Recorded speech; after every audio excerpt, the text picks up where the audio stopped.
تابع درکړې اف ایکس یو منفي 2x پر 2x او بله تابع د جی ایکس یو پر یو جمع 2x او تاسو ویلي د اف جی دا د دې دواړو ترکیب دی د دې د تعریف ساحه پیدا کړي.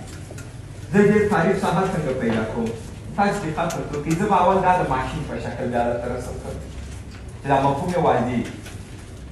دلته کومه تابع داخلي ده؟ جی تابع داخلي ده او اف تابع خارجي تابع ده.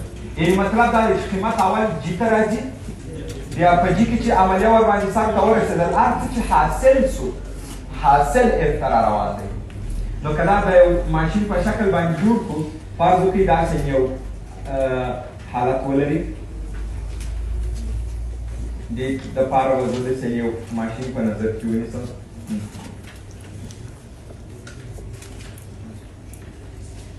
آیا دا تابع باید جی وي که نه؟ دا تابع باید جی وي. اول قیمت دې ته راځي ایکس دې ته داخلېږي، بیا د دې ځای ته څه قیمت راوځي؟ جی ایکس راځي. بیا دغه جی ایکس باید کومې تابع ته ولاړ شي؟ دا جی ایکس باید اف تابع ته ولاړ شي. اوس په دې ځای کې تاسو وګورئ چې په تحلیلي توګه یې وایي چې کوم کوم قیمتونه اجازه لرو که نه، دا اوس بیا اف تابع راغلی. دا جی بیا راځي جی ایکس، بیا د دې ځای څخه څه شی را بهر کېږي؟ آفرین اف جی ایکس راځي چې د هغه اف جی ایکس ته موږ تاسې لاندې لیکنه داسې لرو اف جی ایکس. اوس خبره دا ده چې ته په دې کې کوم قیمتونه اجازه لري په دې مرکب کې. مرکب یې نو دې ته وایي چې دا منځ باندې خبر نه یاست، دغه انپوټ دی او دغه ځای څه دی؟ آوټپوټ دی. دې ته مرکب ویل کېږي. کوم قیمتونه زه ورته وایسم تحلیلوو یې، دې ته توجه وکړئ. آیا داسې قیمتونه چې جي ته د منلو وړ دي هغې اجازه لرو؟ ځکه قیمت خاوند جي ته را روان دی. نو ستاسې دې په یاد وي په مرکبو تابعګانو کې د مرکبې تابع د تعریف ساحه چې پیدا کوي هغه د جي د تابع د تعریف د ساحې څخه د باندې هېڅکله ممکن نشي کېدلی، ځکه قیمت اول چیرې را روان دی؟ قیمت اول جي ته راځي. نو زه څه وایم؟ هر قیمت چې جي ته د منلو وړ وي، یعنې معنا یې دا ده چې یو شرط اجرا سو، یعنې جي هغه قیمت ترلاسه کوي. اوس کله چې دا جي ته یو قیمت د منلو وړ و، بس هغه په مرکبه تابع کې اجازه لرو؟ موږی نه. کېدای شي د دې آوټپوټ بیا داسې یو څه وي چې ده ته د منلو وړ نه وي. نو خبره څنګه راغله؟ هغه قیمتونه به د مرکبې تابع تعریف په ساحه کې اجازه ولرو چې جي په هغه قیمتونو کې مشکل ونه لري، یعنې د جي د تعریف په ساحې کې سربیره پر دې چې جي مشکل ونه لري، خو د هغه قیمتونو دپاره چې هر څه آوټپوټ راغی هغه باید د اف د تعریف په ساحې کې مشکل ونه لري. نو اکس د ده دپاره ورودیه انپوټ دی او د ده آوټپوټ بیا د ده دپاره ورودیه انپوټ دی. توجه وکړئ. تاسو ما ته ووایاست اول راسئ جي ته چې جي په کوم قیمت کې مشکل لري، هغه قیمت بیا اجازه نه لرو. اوس دغه جي تابع ده. آیا موږ تاسو کولی شو جي ته هر ډول قیمت ورکړو؟ جي نسبتي تابع ده. موږ وایي هر ډول قیمت، خو نو مخرج چې صفر کړي هغه نه شئ کولی نور هر ډول قیمت. تاسو اوس راته دا په کوم قیمت صفر کېږي؟ په منفي یو پر دوه مخرج صفر راځي. دا خو معلومه کړه اکس باید منفي یو پر دوه نه وي. دا خبره. آیا پرته له منفي یو پر دوه هر ډول عدد اجازه لرو؟ موږ وایي هر ډول عدد د جي لپاره اجازه لري، خو په مرکبه کې بیا توجه وکړه چې د جي حاصلات چیرې را روان دي؟ اف ته. نو که جي داسې یو حاصل ورکړي چې هغه په اف کې مشکل جوړ کړي، بیا هغه قیمتونه هم پرې اجازه نه لري. آیا داسې یو قیمت حاصل ورکوي جي چې اف په هغه کې مشکل ولري؟ موږ وایي اف په کوم قیمت کې مشکل لري؟ په صفر کې. د جي حاصل صفر نه راځي. تاسو په دې پوهېږئ یو کس هغه وخت صفر کېدای شي چې سرعت یې صفر شي، او د دې سرعت یو دی، دا هېڅکله صفر کېږي نه. نو مطلب دا دی اوس هر ډول عدد اجازه لري. زه دا خاصان یو لږ درته تغییروم چې دلته خبره بیا واضح لږ به تغییرات پکې راوړم. ښه څنګه؟ فرض وکړئ زه دا داسې درته جوړ کړم اکس منفي یو، ما اف تابع لږ تغییر کړ، اکس منفي یو مې جوړ کړی. اوس آیا جي ته کولی شم د منفي یو پر دوه نه پرته هر قیمت ورکړم؟ ځکه یوازې منفي یو پر دوه دې مخرج صفر کړي د دې اجازه نه لري. آیا کولی شم دغه هر قیمت چې زه دې ته اجازه لرم په مرکب کې د هغه ټول قیمتونه وکاروم؟ موږ وایو نه، احتیاط کوه، هغه قیمتونه چې د ده آوټپوټ دلته اجازه لري هغه به هم ته جې ته نه ورکوې. صحیح ده؟ اوس تاسو ما ته وویل دی په کوم قیمت کې مشکل لري؟ په یو کې. صحیح ده؟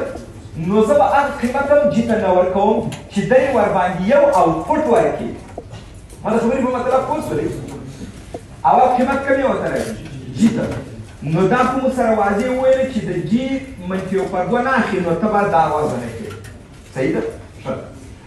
اف کوم قیمت نه اخلي؟ یو نه اخلي. آیا تاسو په دې پوهېږئ چې یو سیده هغه ته نه ورځي؟ د جی حاصلات هغه ته راځي. نو زه اوس دا معلوموم چې جی په کوم قیمت یو راځي. جی په کوم قیمت یو راځي؟ په صفر. که زه ته صفر وضع کړم جی مشکل نه لري. صفر چې وضع کړې دا راغلی یو. بیا دغه یو دلته را روان دی چې اجازه نه لري. نو په دې خو خودي جی مشکل درلودی دا اجازه نه لري. په دې صحیح ده چې جی مشکل نه لري په دغه قیمت. خو په دې قیمت کې څه قصه ده؟ دا داسې قیمت دی چې زه جي ته وضع کړم داسې یو حاصل ورکوي چې هغه حاصل اف ته نسي راتلی. نو بالاخره ما د تعریف ساحه درته پیدا کړه. اوس مرکبه تعریف څه قصه ده؟ زه لیکم ډومۍ اف جي مساوي دی. ټول عددونه اجازه لري پرته له صفرو منفي یو پر دوه. د دغه دوه عددونه اجازه نه لري. د تعریف ساحه مې پیدا کړه. متوجه شولي تاسې دې ته؟ زه غواړم تاسې د دې مفهوم ته دقت وکړئ چې دا مفهوم یې سره کم کړو. هغه قیمتونه چې جي پکښې کې تعریف نه ده دا خو په شروع کې منع شول. ځکه قیمت اول چیرې را روان دی؟ جي ته. نو دا قیمتونه موږ منع کړل. اوس راغلم هغه قیمتونه چې جي مشکل نه لري خو که داسې آوټپوټ ورکړي چې اف مشکل پکښې کې ولري هغه هم جي ته نه ورکوم. مثال جی په صفر کې مشکل نه لري خو آوټپوټ یې داسې یو عدد راځي چې هغه اف ته نسي راتلی او تاسو په دې پوهېږئ چې اف ته د جي آوټپوټونه ور روان دي. نو که زه صفر جي ته ورکړم دا خو مشکل جوړ نه کړي خو آوټپوټ بیا څه راسي؟ یو. او یو دلته کله راتلی شي؟ نو هر قیمت چې د هغه آوټپوټ اف ته مشکل جوړېدی هغه مې هم منع کړي. اوس نو د دې تعریف ساحه څه شی راغلی؟ ټول حقیقي عددونه د صفر او د منفي یو پر دوه څخه بغیر. دا یې د مفهوم مسله راغله. او رښتیا هم هغه عددونه چې جي مشکل ونه لري اجازه یې لري او هغه عددونه چې د جي آوټپوټ په اف کې مشکل ونه لري هغه هم اجازه لري. پس همدا قیمتونه خو جوړ شول. ستاسو سوال څه دی؟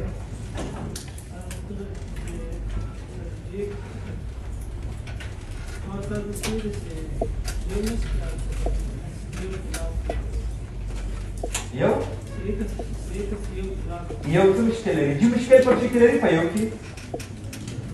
نه لري. که یو وضع کړو د دې آوټپوټ څه راځي؟ یو پر درې. یو پر درې دلته را روان دی. دی یو پر درې کې مشکل لري نو ته یو ولې منع کوې؟ که صفر ولې منع کوې؟ آیا جي مشکل پکښې کې لري په صفر کې؟ نه. خو د هغه صفر خو اف ته نه دی روان خو صفر خو اول راغی جي ته راغی که نه؟ د پروسس ورباندې اجرا کوي دلته تاسو راکړئ یو. اوس هغه یو دلته را روان دی. کېدای شي؟ نشي کېدی. نو موږ په شروع کې صفر منع کوي. آیا موږ ماشین کله چې په یو قیمت کې نه تعریف شوی موږ هغه ماشین ته ورکوو که نه تعریف دا خپل په منځ کې فیصله وکړه؟ په شروع کې هغه منع کوو. دا مو ولې منع کوي؟ د ماشین لومړۍ برخه نه ده تعریف. دا دې ولې منع کوي؟ د ماشین لومړۍ برخه تعریف وه داسې حاصل یې واکړي چې د ماشین دومه برخه نه وه په تعریف. نو ځکه دا ما منع کوي. نو یو ولې نه منع کوي؟ خو یو خو اول دلته راځي. یو خو سیده دلته نه ځي. یو چې دلته راغلی څه ډول حاصل ورکړي؟ یو پر درې. یو پر درې خو هغه مشکل نه پکښې کې جوړېږي. صحیح خبره ده؟ ښه دا یو مفهوم یې.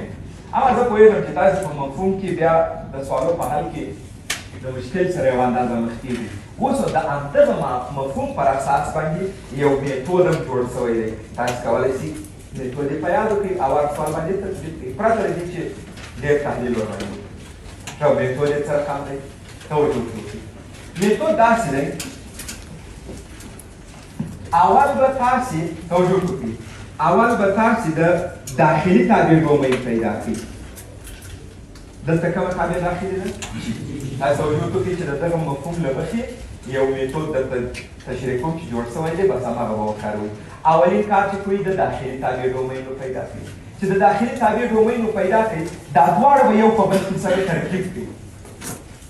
دواړه به ترکیب کوي. چې ترکیب یې کوي یو افاده راځي که نه هغه افادې ته به په کتلو سره بیا ډومین پیدا کړي. زه به هغه ډومین ته نوم ورکړم د داسې یې درته ولیکم.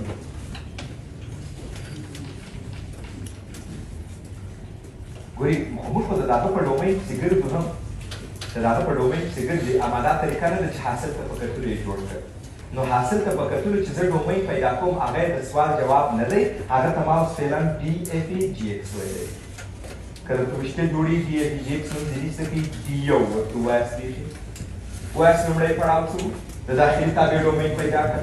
دوم پړاو څه دی دواړه یو په بل کې ترکیب کړ. یو افاده د لاسته راغله د هغې افادې ډومین پیدا کړ. دا د دواړو تقاطع د مرکبې تابع د تعریف ساحه راغله. راځئ دا تطبیق وکړو نتیجه وښیي که نه. راته وویل داخلي تابع اوس فعلا کومه تابع ده جي ایکس. راته وویل د جي ایکس تابع د تعریف ساحه د جي ایکس د تابع تعریف ساحه ټول عدد پرته له منفي یو پر دوه دا ولیکم ټول عدد پرته د منفي یو پر دوه. اوس به څه کار وکړم په دوه پړاو کې جي و اف به ترکیب کړي مګر کوم رقم ترکیب هڅه چې ده درته یاد کړی یعنې چې په اف کې واضح کړي. تاسې جي چې دلته په اف کې واضح کړي داسې یو شکل راځي اف ای جي ایکس مساوي دی دلته ایکس پر ځای جي ایکس واضح کړي یو منفي دوه ضربې جي ایکس او دلته جي ایکس منفي یو انداسې راغلی. ګورئ په دغه تابع کې چې جي ایکس وضع کوي دلته هم جي ایکس دلته هم جي ایکس دلته اوس یې مقدار وضع کوي.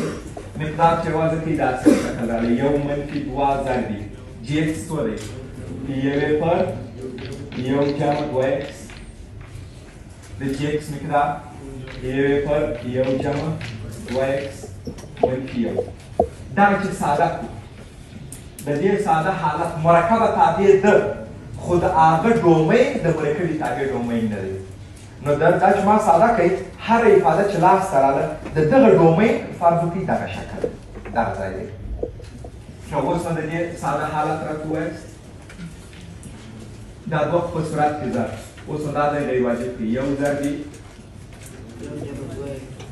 مساوي دا یو جمع دوه ایکس په یو کې ضرب یو جمع دوه ایکس منفي څو لرو په صورت کې منفي په مخرج کې یو جمع دوه ایکس دا ځای هم دغه رقم کې یو لرئ دا ضرب کې دلته په منفي یو کې اوس نو ضربېږي منفي یو منفي دوه ایکس په مخرج کې څو لرو یو جمع دوه ایکس دا مساوي راغلی دا د دې سره اختصار په صورت کې دوه ایکس منفي یو په مخرج کې دا دواړه ایکس صفر یوازې څو پاتې منفي دوه ایکس.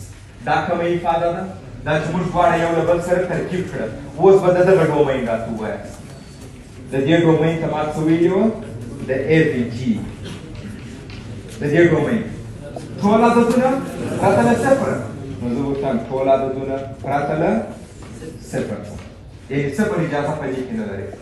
اوس نو تاسې هغه دوه دانې ډومینونه چې یو ورته مو ویل د داخلي ډومین یو د ترکیب د شکل ډومین د ترکیب د شکل ډومین د مرکبې تابع ډومین نه دی. د مرکبې تابع ډومین څنګه دی د شکل ډومین او د داخلي ډومین تقاطع ده. نو اوس تاسې راته ووایاست د مرکبې تابع ډومین څه راغی